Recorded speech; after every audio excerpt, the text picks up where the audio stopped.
Ce que j'aurais dû savoir, c'est qu'il ne faut pas lancer plusieurs business quand on n'est pas suffisamment préparé. Il ne faut pas lancer des business par effet de mode. Il ne faut pas lancer des business parce que tu es passionné par le domaine dans lequel tu es en train de te lancer. Il faut te lancer dans un business quand tu sais comment tu vas faire pour gagner de l'argent avec ce business-là. Et au départ, il faut réduire au maximum les intervenants. Au maximum. Quand tu auras maîtrisé comment le business fonctionne, ça veut dire que tu auras déjà acquis l'expérience qui te permet de devenir un chef d'orchestre. Parce que quand tu fais la chorale, tu commences d'abord au début. On va d'abord te faire un test pour voir quel est le pupitre dans lequel tu t'en sors le mieux. Et dès qu'on va voir le pupitre dans lequel tu t'en sors le mieux, tu vas faire tes classes. Tu vas venir aux répétitions, tu vas répéter, tu vas répéter. Parfois, on va te dire qu'à la messe, tu ne chantes pas la messe. À la messe, tu vas t'asseoir, tu écoutes les autres chanter, tu ne chantes pas. Parfois, moi, ça m'a pris pratiquement 6 mois avant de chanter la première fois. Tu ne chantes pas. C'est-à-dire que tu fais les répétitions tous les jours, mais à la messe, tu viens juste, tu écoutes. Après, tu viens. Si tu manques les répétitions une seule fois, tu es ajourné peut-être de 7 répétitions encore que tu dois faire. Donc, on ne compte plus la fois là. La fois là devient fois 7. Et c'est qu'on va se rassurer que tu maîtrises déjà, qu'on va t'aligner que, OK, dimanche prochain, tu t'habilles et tu vas commencer. Quand tu vas maîtriser ton pupitre, on va commencer à te former sur les autres pupitres. Et pour que tu maîtrises tous les pupitres, il faut que tu maîtrises le solfège. Tu vas apprendre le solfège parce qu'il faut que tu aies l'oreille musicale pour savoir que ténor, voilà comment ils doivent chanter. Alto, voilà comment ils doivent chanter. Soprano, voilà comment ils doivent chanter. Basse, voilà comment ils doivent chanter. C'est quand tu auras fait toutes ces classes qu'on pourra dire maintenant, tu peux devenir chef d'orchestre. Tu pourras maintenant venir devant et dire maintenant au alto, voilà comment vous faites, au soprano, ainsi de suite. Mais ce que nous on fait actuellement, c'est que personne ne veut faire ces classes-là. Tout le monde veut devenir directement chef d'orchestre.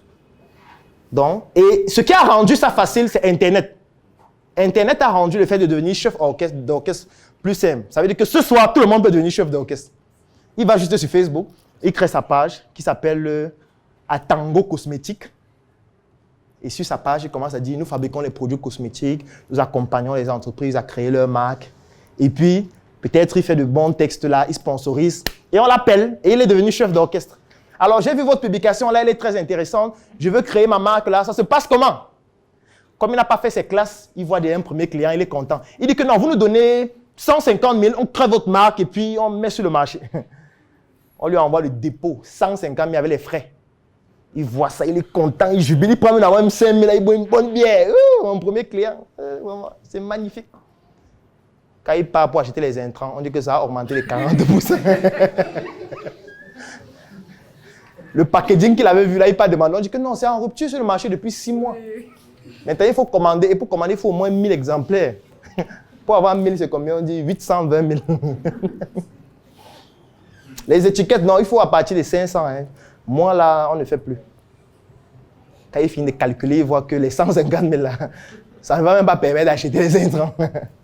Il a mangé une bonne partie dessus parce qu'il y avait le bailleur qui le dérangeait déjà. Il a payé le loyer, il a mis le crédit à son téléphone, il vient d'acheter une nouvelle chaussure. Et toi, avec l'argent du client qui n'est pas encore livré. Et après, il va maintenant réfléchir, qu'est-ce qu'il peut expliquer au client là et il faut que je lui explique pourquoi il doit donner plus d'argent. Il dit, mon frère, il va bien évaluer ton truc là. Je pense qu'il faut encore même 500 000. Le client dit que bon, pour faire simple, embossons mon argent, tu vois. Laissons, il veut un peu créer des marques, il veut plus de marques. Donne-moi seulement mon argent, on arrête. Tout ça pourquoi? Parce que tu n'as pas fait tes classes pour savoir comment on fixe un prix. Parce que fixer le prix, ce n'est pas le hasard. Pour fixer le prix d'une prestation ou d'un produit, c'est une école. Les gens ne savent même pas que pour fixer le prix d'un produit, il faut prendre en compte même l'inflation. Il faut prendre en compte qu'il y aura l'inflation chaque année et que les matières premières, le transport, le carburant, tout va augmenter. Il ne faut pas que tu changes ton prix chaque année. Sinon, les gens vont se dire, mais celui-ci, chaque année, il change de prix. C'est mieux qu'on achète où les prix sont stables.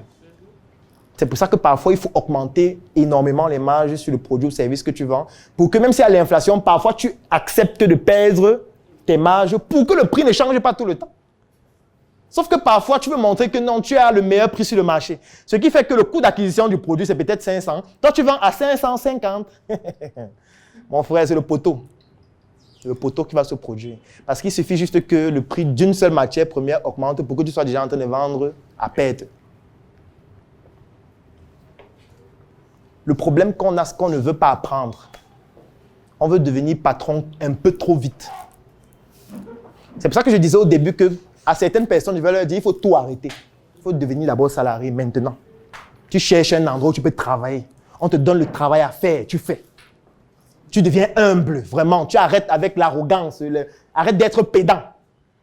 Prends un travail, on te dit fais ça, tu fais bien. Dès qu'on t'évalue, on voit que c'est bien fait. Tu passes à l'étape suivante, tu valides tes classes. Et quand tu vas valider, tu deviendras un chef d'orchestre. Et tu pourras maintenant lancer d'abord un business. Parce que deux business, c'est deux complexités totalement et radicalement différentes. Et j'ai dit que les deux business doivent avoir un fil conducteur qui les lie, les deux. De telle sorte que même certaines ressources du premier peuvent intervenir dans le deuxième et vice-versa. Ce que j'explique depuis le début, c'est l'introduction au thème. On n'a pas encore commencé. Donc, tout ce que j'explique là, c'était juste pour entrer dans le sujet. Donc, avant d'entrer dans le corps du sujet, je vais prendre quelque chose. La mission est simple. Voici une arme capable de changer le mindset du continent africain. Détruire l'obésité de l'inconsistance intellectuelle dans laquelle se cache le coffret VIP.